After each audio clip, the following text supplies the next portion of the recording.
আসসালামু আলাইকুম ভিউয়ার্স, আপনারা সবাই কেমন আছেন? আশা করি ভালো আছেন। তো আজকে আপনাদের জন্য আরেকটা নতুন ভিডিও নিয়ে আসলাম।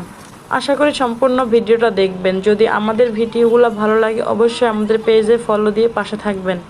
তো আজকে আমরা চলে যাচ্ছি মূলত সংসদ ভবনে। সংসদ ভবন যখন সব কিছু লুট করে এবং ভেঙে চুরে দেওয়া হয় তারপরের দিনই আমরা সংসদ ভবনের বর্তমান পরিস্থিতি জানার জন্য যাচ্ছি। এটা হচ্ছে সংসদ ভবনের রোড, সামনেই সংসদ ভবন। আর আপনারা দেখতেই পাচ্ছেন অনেক মানুষ সংসদ ভবনের দিকে যাচ্ছে। তারা সবাই সংসদ ভবনের বর্তমান পরিস্থিতি দেখার জন্য মূলত এসেছে। আমরা এখন সংসদ ভবনের গেটে নেমে গেলাম। আর আপনারা দেখতেই পাচ্ছেন সংসদ ভবনের ভিতরে কত মানুষ। গেটের বাইরে অনেক সাধারণ জনগণ অপেক্ষা করতেছে সংসদ ভবনে প্রবেশ করার জন্য। দুর্ভাগ্য যে আজকে আর কাউকেই সংসদ ভবনে প্রবেশ করতে দেওয়া হবে না।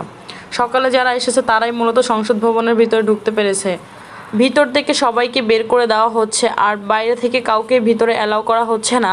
সাধারণ শিক্ষার্থীরা নিজ দায়িত্বে সংসদ ভবন এবং তার আশেপাশে সব কিছু পরিষ্কার করবে। এই জন্য আমিও সেদিন তাদের সঙ্গে যোগ দিয়েছিলাম এবং ভলেন্টিয়ারিং কাজ করেছিলাম। আমার অনেক বেশি ভালো লাগছে যে আমরা শিক্ষার্থীরা সবাই মিলে এভাবে আমাদের সংসদ ভবন এবং বাংলাদেশের যাবতীয় ময়লা আমরা পরিষ্কার করতেছি। এটা আমাদের গর্ব যে আমাদের দেশ, আমরাই তো পরিষ্কার করব। আমরা আমাদের দেশটাকে নতুন রূপে সাজাবো। আমরা সাধারণ শিক্ষার্থীরা কোটা সংস্কার আন্দোলন দিয়ে দেশটাকে যে সংস্কার করে দিলাম, এটা সারা বিশ্বের কাছে একটা উদাহরণ হিসাবে থাকবে। আমরা বিভিন্ন কলেজ এবং ইউনিভার্সিটি, স্কুল থেকে শুরু করে সকল ধরনের স্টুডেন্টরা আমরা এখানে মূলত নেমেছি সংসদ ভবনের আশেপাশে এবং ভিতরে সব কিছু পরিষ্কার করার জন্যই। আপনারা দেখতে পাচ্ছেন শত শত শিক্ষার্থীরা এখানে এসেছে সংসদ ভবন ভিতর এবং বাহির পরিষ্কার করার জন্য। আপনারা দেখতেই পাচ্ছেন ছেলেরাও কিন্তু পিছিয়ে না। যে ছেলেরা কখনোই সংসারের কাজ করে না তারাও কিন্তু রাস্তা ঝাড়ু দিচ্ছে, কত সুন্দর করে রাস্তাটা পরিষ্কার করে দিচ্ছে। ভিতরে কিছু শিক্ষার্থী তারা সংসদ ভবনের ভিতরে যাবতীয় কাজ করতেছে এবং বাইরে কিছু শিক্ষার্থী ভলেন্টিয়ারিংয়ের কাজ করতেছে। তারাও অনেকেই দাঁড়িয়ে আছে ঘন্টার পর ঘন্টা, যেন সাধারণ মানুষ সংসদ ভবনের ভিতরে প্রবেশ না করতে পারে। কারণ এখন সংসদ ভবন পরিষ্কার করা চলতেছে। অনেকেই বোঝার চেষ্টা করতেছে না যে ভিতরে কাজ করা হচ্ছে। তারা সংসদ ভবন এসেছে দেখার জন্য, তারা ভিতরে প্রবেশ করতেই চাচ্ছে। অনেকে ঝামেলা করতেছে, কিন্তু সাধারণ শিক্ষার্থীরা তাদেরকে বুঝাই দিচ্ছে এবং অনেক জনগণ বুঝতে পারতেছে। এটা আসলে ভালো লাগে যে শিক্ষার্থীরা এত সুন্দর করে তাদেরকে বুঝাই দিচ্ছে যে আমরা এখানে মূলত সংসদ ভবন পরিষ্কার করতে এসেছি, আমাদের দেশটাকে সুন্দর করে সাজাতে এসেছি, আপনারা প্লিজ আমাদেরকে সাহায্য করেন। আসলে সংসদ ভবন এমন একটা জায়গা যেখানে সাধারণ জনগণ চাইলেই যেতে পারে না। আর এই জন্য এই সুযোগে সবাই এসেছে সংসদ ভবন ভিতরে দেখার জন্য। আমরা মূলত সংসদ ভবনের বাইরে সব কিছু ক্লিন করেছি। আপনারা দেখতেই পাচ্ছেন এর আগের অবস্থা এবং বর্তমান অবস্থা। টানা ৩-৪ ঘন্টা কাজ করার ফলে অনেকের কোমর ব্যথা হয়ে গিয়েছে, তাই কিছু কিছু ভাইয়া এবং আপু এখানে এসে রেস্ট করতেছে। এর মাঝে কিছু বড় আপু এবং ভাইয়া আমাদের জন্য পানি, কেক এবং বিস্কুট পাঠিয়েছে আমাদের খাওয়ার জন্য। আপনারা দেখতে পাচ্ছেন দুইটা আপু এবং একটা ভাইয়া, ওনাদের হাতে কিছু জিনিস আছে যেগুলো সংসদ ভবন থেকে নেওয়া হয়েছিল। আজকে সেগুলো ফেরত দিতে ওনারা এসেছে। শুধু এনারাই না, যারা যারা রাষ্ট্রীয় সম্পদ নিয়ে গিয়েছেন সবারই উচিত সেগুলো ফেরত দেওয়া। আমাদের বড় ভাইয়ারা সেখানে কথা বলতেছে সংসদ ভবনের পরিষ্কার করা নিয়ে। সবাই যে একত্রিত হয়ে এত সুন্দর করে পরিষ্কার করতেছে এগুলো ব্যাপারে বিস্তারিত জানতে চাচ্ছে।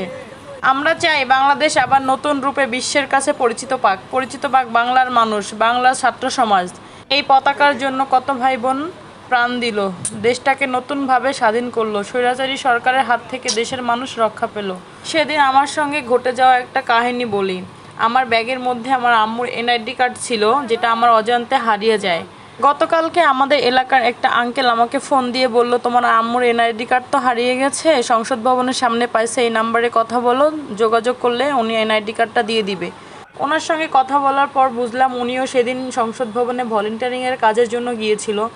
যাক আলহামদুলিল্লাহ, উনি যে পেয়ে এটা আবার ফেরত দিচ্ছে এটাই অনেক বড়।